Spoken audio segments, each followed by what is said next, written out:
Hello, everybody, and welcome to Recruit, Hire, Lead to Retain. I am your host, Deborah Reynolds, and let's bring on our co hosts, Tim and Derek. Welcome, everybody. We're going to have a great discussion today.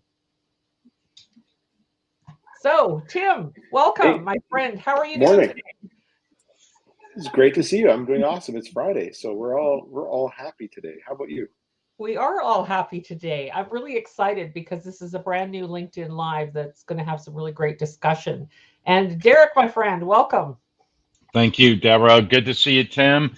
Thank you so much for you both. I'm excited to learn from you folks and take some notes. Hey, it's sharing. And we've also got some people watching live as well. And if you are watching, please pop in a little hello, a little conversation, a little chat. And hopefully at the end, we're going to have a little bit of time to answer some of your questions. So, gentlemen, let's talk a little bit about some of the bigger issues around recruiting and hiring today in the marketplace. Derek, you're the owner of Best Culture Solutions.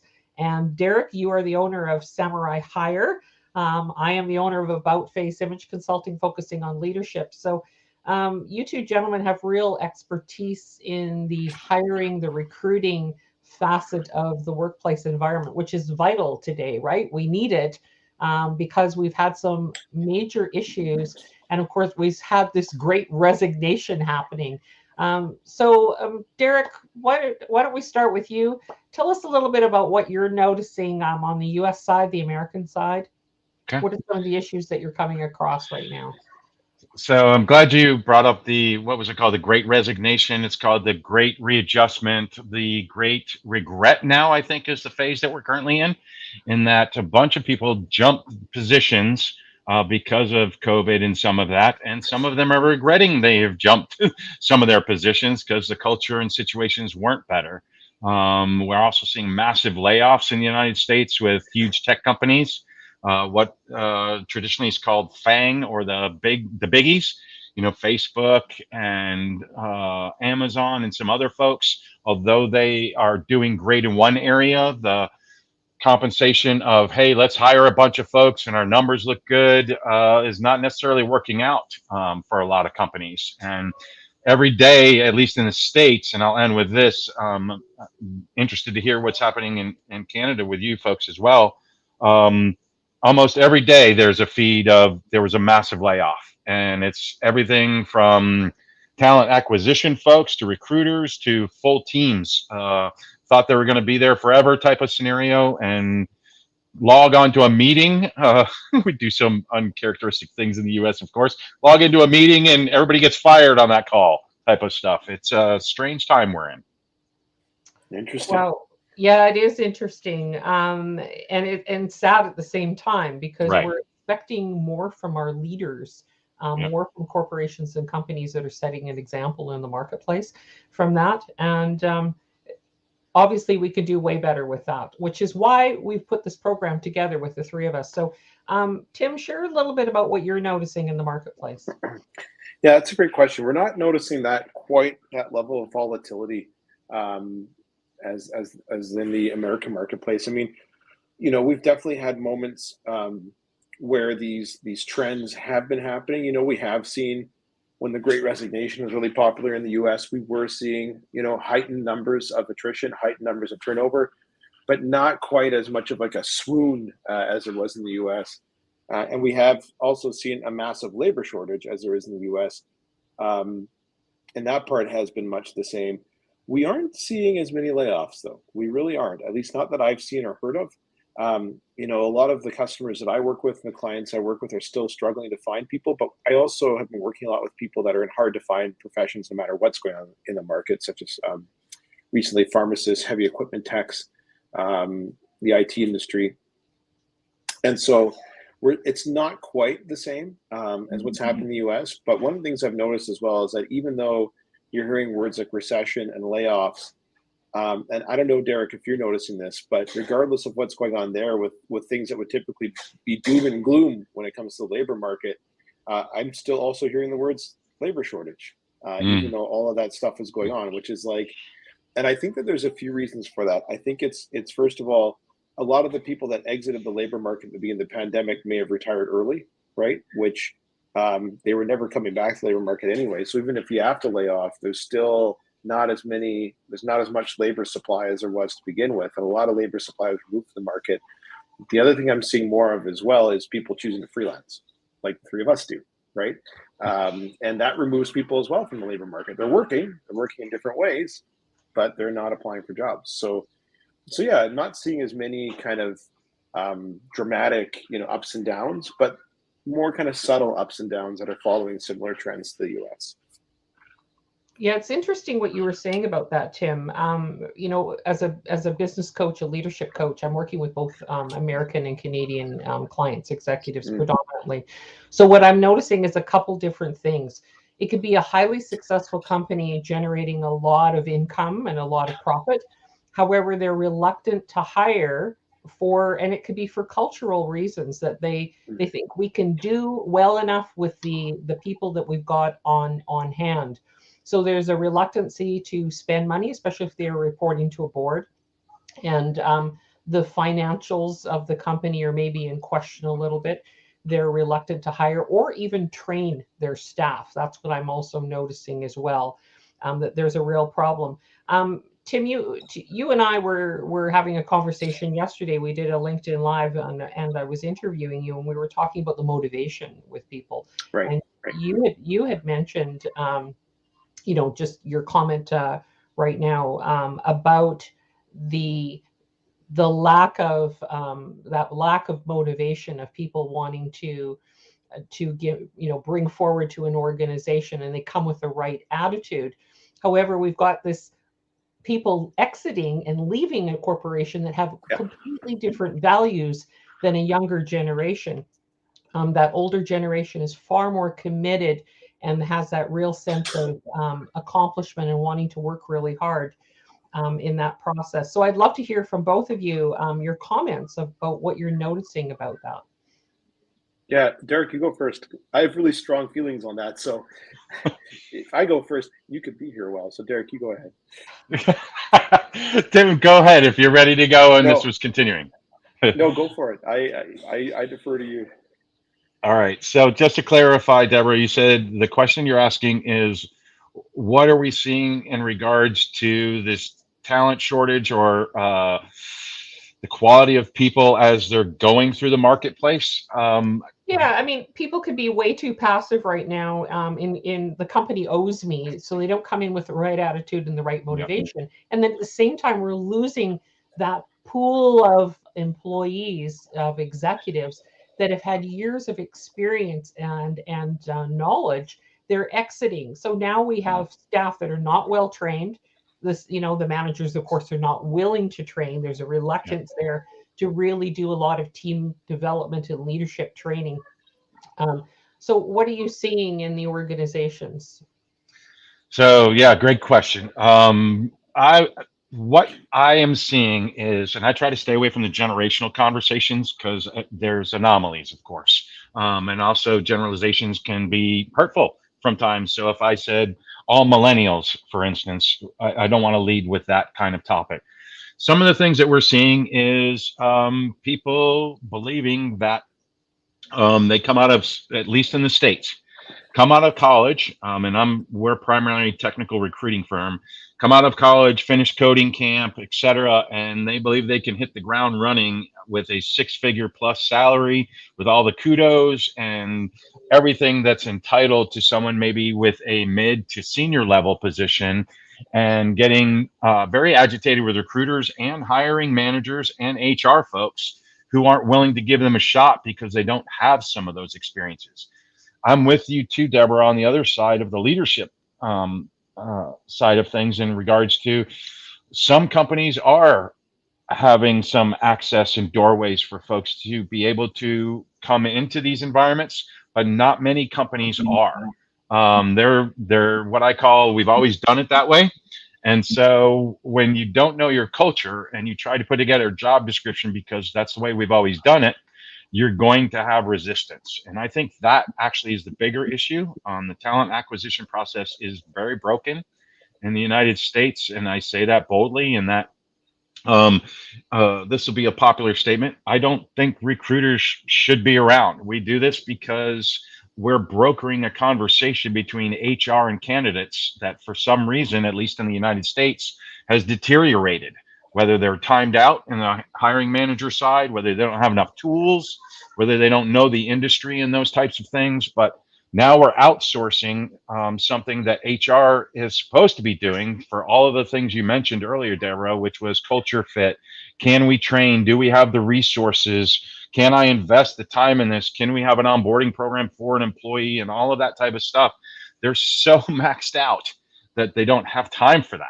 And the few companies that are, and you get both of those smashing against each other and the job seeker market. And I see candidates, hundreds of jobs, showing me on Excel spreadsheets that they've applied for, not spraying and praying, very intentional type of stuff, but just not able to get through that buffer or that requirement that might be outdated. And maybe an example would help.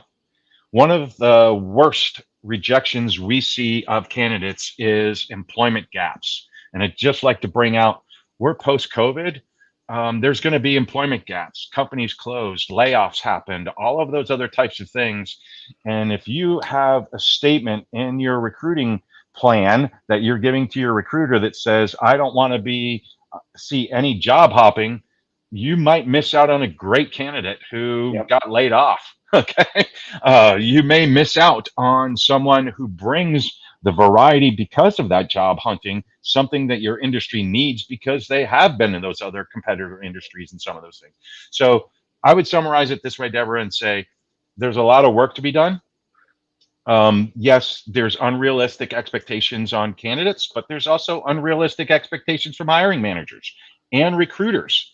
One of my banes, and I'll end with this, and I want to hear from Tim, is when recruiters start blasting on social media, this is what type of a recruiter I am. This is what I do. This is only what I'm supposed to be doing. I'm not here to help you. I'm trying to help my client. That's not what a recruiter does. And until that changes, I don't see the market changing very much. But it's going to take companies to take the initiative to do that. Yeah, Derek, you're very absolutely correct about that. And let's use an example on the job gap thing. I was working with a client yesterday, and he was saying, "What am I going to do about this 4-year job gap?" Very qualified, very competent, very, uh, very just very employable, right? Strong track record, eight years with his previous employer, took 4 off, has come back to them for the last 2 years. And I said, "Well, why were you off?" "Well, I was taking care of my mom who was sick." Mm. And the biggest mistake that any recruiter, any employer can ever make is just looking at a resume and assuming because there's a gap that they're unemployable. Not true. Not true. And you never know until you Mm. ask the question. Another great story about maybe a resume anomaly is one of my personal mentors. I worked at Disney. He was an executive at Disney. And before he was an executive at Disney, he was senior management with a Hilton chain at a very high level, doing a lot of traveling. And in the middle of his career, he said, "I actually want to go back and be the GM of one of your smallest properties nationwide." And Mm. everybody's like, "Why would you want to do that?" And he said, "Simple. I want to work on my leadership skills. I need to take a step back just to get to the basics, and that's what I need to do. I just need to regroup almost." I don't think he was feeling battered and bruised, but he just wanted to take a step back for a few years. And that was in the 80s. So a lot of people would have had a hard time understanding that then. His next stop was to get headhunted by Disney to go be one of the major players in opening Disneyland Paris, which is now celebrating its 30th anniversary. So it just goes to show you that if you have, and look at that, that's a company, Disney, that's one of the most 10 admired brands in the world, very strong track record for customer service results, operational excellence, and they were willing to not just take somebody who had taken that step back, but Mm. then bring him on into an incredibly highly visible role with a lot of responsibility because they had that open mind. And so you see so many employers that are not willing to look at resumes that look like a step back. And they don't, what they're failing at is to have a conversation, find out why, because there could be really good reasons for it. And you're missing out on really good talent. Mm. 30 years later, I bet you the Disney company, as they celebrate that 30th anniversary, Even though Disneyland Paris experienced some opening hiccups and they had to make some adjustments, I'm sure they're very happy that that park now was opened by that individual, and they're experiencing the benefits of that. One thing too about the generational thing, I know you don't like addressing it, but I will, and I don't blame you for not addressing it, but I'm going to address it for the same reasons why you don't like to address it, or you don't think it's wise to address it. Is that, can you ever name for me a generation that doesn't look at the generation after them and say, well, they just don't get it? Yeah, lazy, or they, right? Yeah. All of us at some point. And so what's happened is that there's been a values shift. It's not that the new generation doesn't lack values. Their values are different, and they're probably just as honorable for the moment as our values may have been in the generation previous. And what's happened is that part of it is that in generations previous, there was job scarcity, right? And so you worked 18 hours a day if you had to, just to show how hard you could work and all that stuff. And this generation has said, wait a second here. When I retire, if all I did was work 18 hours a day for 40 years, what do I have to show for that? Yep. What have I missed out on? Did I miss out on my family events, kids, life, friends? And it's not that this generation doesn't want to work hard. They'll work very hard, but there has to be more to life than just work. If I could take it to another side of that spectrum too, because I will address this one too, Tim and Deborah, which is ageism also is impacting. So you have qualified candidates who are willing to take lower positions, and they're immediately rejected because they're overqualified. I've personally been in a COO position. I hired a guy who was a level 3 tech. He applied at a level 2, and the reason why I did is because he humbled himself. And he brought years of knowledge, wisdom, and understanding. I didn't have to train the guy again with any of that. Don't get me wrong. I did ask him, "Hey, are you going to be here for a while?" That kind of questions. But ageism also, not just with the generational terms, ageism is also impacting because in the U.S., at least, the standard of living is atrocious in some areas for folks. Social Security doesn't pay, disability payments don't, and they're still working and have to work in some of those cases. And I would be ecstatic to hire somebody who had all that knowledge, wisdom, and experience and would bring them on and invest in them. And I watch many job descriptions that we've rejected personally working with hiring managers where they go, I want 20 years of experience, but in the quotes, it says this age range. And I'm like, you do realize that's illegal, correct? I'm not doing that job. And so I'm a little foot-shaped mouth guy, but it goes both spectrums is what I'm complimenting Tim. And I think with this conversations, it's not the generational stuff of looking back and going, hey, they don't appreciate it like us. But there's also that wisdom of the other generations who want to invest in the new generation, be a part of the workforce, who are being turned aside because they're not 20 somethings. You follow me? That's right. That's exactly it. The people part of it is such a crucial element that we tend to overlook.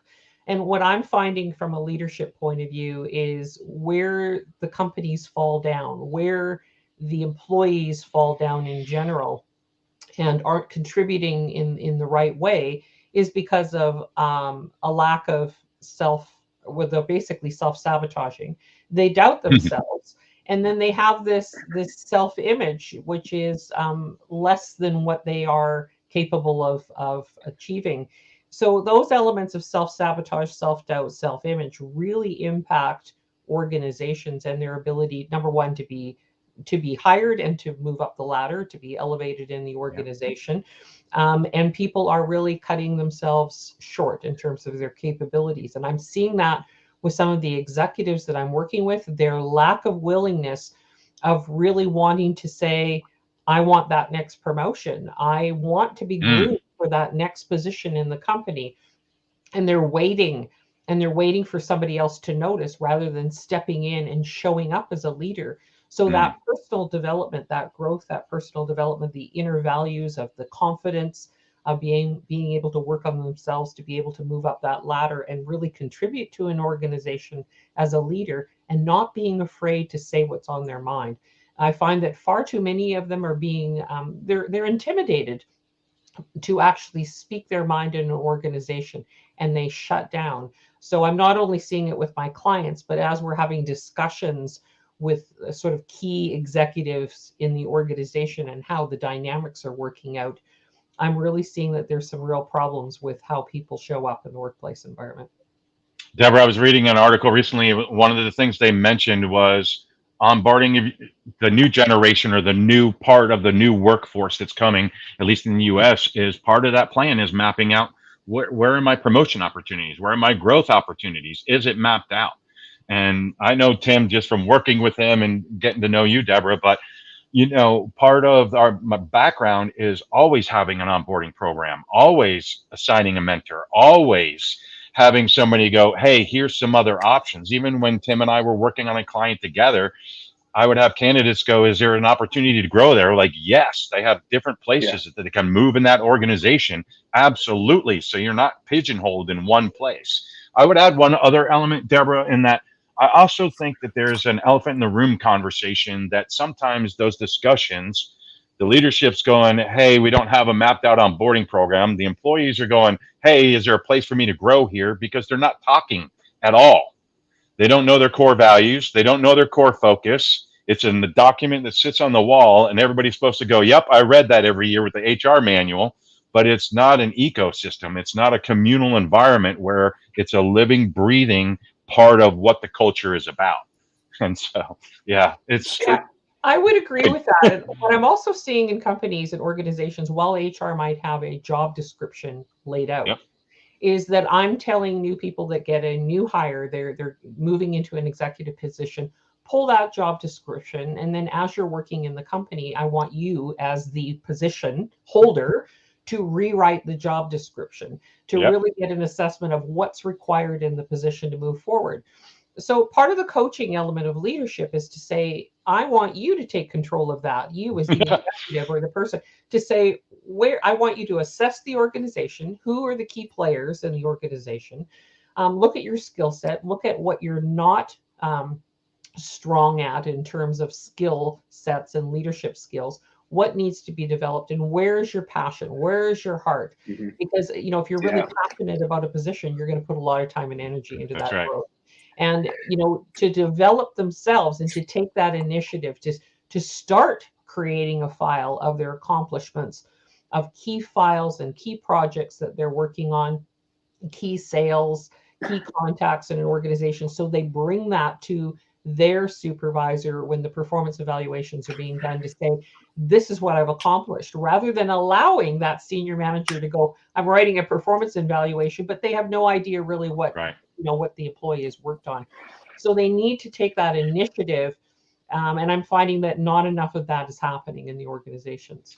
Deborah, I would, a great example of this. I remember I was applying to an IT position. I asked the CEO of the company, I said, how do you invest in your employees? IT folks characteristically have learned, like Tim was talking about, work 18 hours a day, be on call. That's just part of the badge of courage. And if you want to get certified and grow and develop, that's after hours. And I went to this a younger person shocked me one day and was like, why do you have to squeeze that into a day that's already full?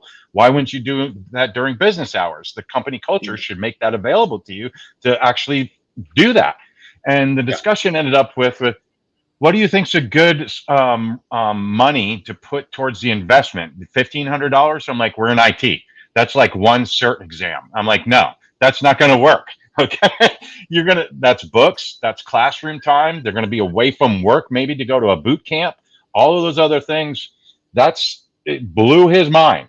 By the time I left that company, by the way, they had a fully invested employee growth program where they invested in folks, and it was because I asked the question, hey, I want to learn, I want to give back, I want to be valuable to you, but I'm tired. Yeah. Right after 18 hours, can we do this Yeah. during the day? you know That is a key where they're overexhausted. Even from a Canadian standpoint, some of the government agencies, they say once you're in management, it's like there is no overtime for you, but you are expected to work and put in those additional hours. Yep. Yep. Um, so it is a part where the organization has to make a shift and say, okay, we're going to invest in our people, because I believe that philosophy of everything you acquire in life is with and through other people. So if you don't take care of the people, you don't have a company. The company Amen. is going to run itself. It's not completely automated. Somebody's got to program it, right? That's right. From an IT point of view. So you have to take care of your staff, and you have to make sure that the team, the entire team, from the least paid positions in an organization to the highest level positions in an organization, everybody is working together and collaborating for a better culture. Any comments, last comments that you have, Tim, on some of the discussions here? Well, some of you, like some of the things that came up just a minute ago here that really resonated with me as we talked about hiring people who are going to be motivated. And, you know, probably about 80% of employers or people in roles that are responsible for interviewing and identifying talent have zero training. Amen. And they don't have training in that. And Yep. and so a lot of people make the mistake of hiring for what they perceive as experience. And they always say, well, they're going to hit the ground running. Nothing could be further from the truth. That is not an indicator of hitting the ground running. Self-motivation is. And even if they have experience, it's really, I hate to say it, but it's actually, there's no other word for it than just, it's a lazy way of hoping that you don't have to train that person. And basically, even if they have all the experience in the world, they're going to have to learn how to apply it in your business. And so the most important thing that you can interview for is self-motivation at the end of the day. Because if they don't have it and you can't teach it, they either have it coming to work for you or they don't. Then you're not going to have much success. And frankly, if you think about the whole act of hitting the ground running, the most important indicator of whether or not somebody will is their motivation. You have to be motivated if you want to hit the ground running. So I see a couple of comments here quickly before we go about advice on navigating ghosting in the workplace. And Amy also mentioned the challenge with remote work. Any comments on that from anybody? I just saw it and I thought we better answer those questions. I didn't even have that on my screen. Whoops. Yeah. Hello So from. they got private chat and comments. So it's Maxime that was talking about navigating the ghosting in the workplace environment. I'd like to hear a little bit more about that comment. Listen, there's no question I can speak. when you're dealing with people, you're dealing with games. Yeah. People play games in the workplace environment. They So do. one of the key things that I suggest that people are developing, in addition to their ability to overcome self-sabotage, self-doubt, and improving their self-image, is the resiliency factor, which is the mental fitness component. Because in the workplace environment, with the different cultures, with different people, perspectives and outlooks, you're going to have a culture where you're going to be dealing with difficult people. It's just a given in a workplace environment.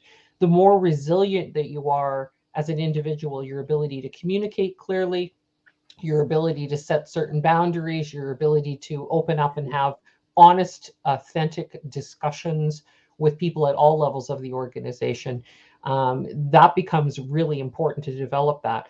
So I don't know if Maxine wants to actually add a little bit more in there about navigating the ghosting in the workplace. It could be employees ghosting and not showing up, but it could be that the senior managers are actually not there to respond to certain issues and kind of let you flounder. So that could be interpreted in a couple different ways there. Anybody have any comments about that?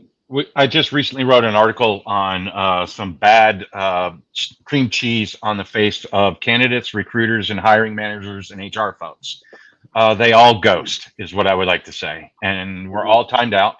And again, I like what Tim said earlier, and I think you also reinforced this too, Deborah. I think the difference of transforming a comment like ghosting in the workplace is there was an old adage of, well, I'm going to order the cassettes from Columbia House because everybody's doing it. And even if I stop, it's not going to change anything. That's wrong. Self-motivation is, I'm not going to order cassettes that I'm not going to contribute or do those types of things. I'm not going to ghost. I'm not going to complain about other people ghosting because I always show up on time. I always try to follow up with people. When I fail doing that, I also give explanations, ask for forgiveness, and I'm very public about that. The ghosting of managers and some of those other things that we've seen with some of that as well, again, I would say it's Tim, back to Tim again. It's self-motivation. It's a character issue with some of those things. Yeah, Maxime says here this is more so during recruitment process, interviews, new hire paperwork is Yeah. scheduled, Yep. and candidates are not showing up.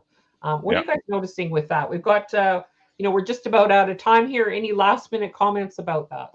Tom, Yeah, it definitely happens, right? And I don't know if there's anything that you can really, I mean, the things that you can do to lessen your chances on that is really to be clear in your communication, provide people confirmations of times, maybe give them a follow-up the day before to say, looking forward to seeing you at 1 p.m. today. But after that, it's like, if people aren't motivated to be there, then they're not the right candidate. And I know it stinks, and I know you do a lot of work and you do a lot of prep for that. But I think, on the front end, communicating clearly is the best that you can do. But I think Derek hit the nail on the head, because I don't think Derek loses too much sleep over it, because at that point, the best that you can do is ask yourself if you brought yourself to the table in the relationship, and if you were there to provide a bridge to people. And if you were, then nobody can question that you put your effort in at that point, and that person probably was not as motivated to do the same in return for whatever reason, maybe not malicious, but I think your reputation will go with you if you're doing the right things in the right places. I know it doesn't make it any less frustrating, and I know that you wish that there's just some magic button that would force people to show up all the time. And but I think sometimes too is that I know that you lose time when you've prepared for your interview and you've prepared your paperwork. But on the bright side of things is that time that you've lost is even less than the time that you're going to lose if they were the wrong candidate and they do come into your organization anyway without that level of motivation. So, I kind of take Derek's philosophy and approach is I will show up, I will be at the table, and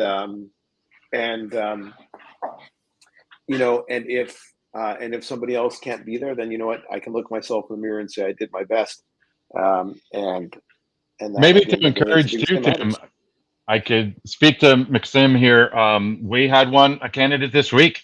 3:00 was their interview with a huge company, huge salary. At an hour before, I get an email that says, "I'm sorry, I'm not going to be able to make the interview because I've accepted an offer somewhere else." Now, in my mind and everyone else's mind on this video, we knew about that offer before that interview was scheduled and all of those other types of things. I could either go down that bunny trail, as Tim was talking about, and go, man, I just lost, etc. Yes, it did hurt. It was great commission and some other types of things. But I would like to bring this in my conclusion. There's a lot of fear in our world today, and a lot of people operating in fear, whether they have a bad work environment, whether they have to navigate a job, talent acquisition process they have no idea about, whether they're not being told the information from the recruiter or the hiring manager. There is a lot of fear. And on top of the fact that you might lose your job or can't pay your bills, I get it why this stuff happens. That's what I would say. If we can help bring faith back into this process, I think it will change a lot of things. Good point. Yeah, I like that. Absolutely great points. A couple things that I wanted to say. There's two elements that I think are very important to talk about, and that is that if we choose to be offended, if we choose to criticize other people, both of those factors shut down relationships and disallow us to be able to move forward in a positive way. I always believe in giving people the benefit of the doubt, even when they ghost, because something unforeseen could happen. It could be somebody's had a car accident, something's tragic has happened. So, gentlemen, what a great conversation today. Thank you for joining us today. To our audience, I want to thank you for listening in, and we hope that you're going to join us. This will be a regularly scheduled LinkedIn Live happening every 2 weeks. So our next session for Recruit, Hire, and Lead to Retain will be August 5th at 10 a.m. Pacific, 1 p.m. Eastern, and we look forward to you joining us. Thank you, gentlemen. Thank you.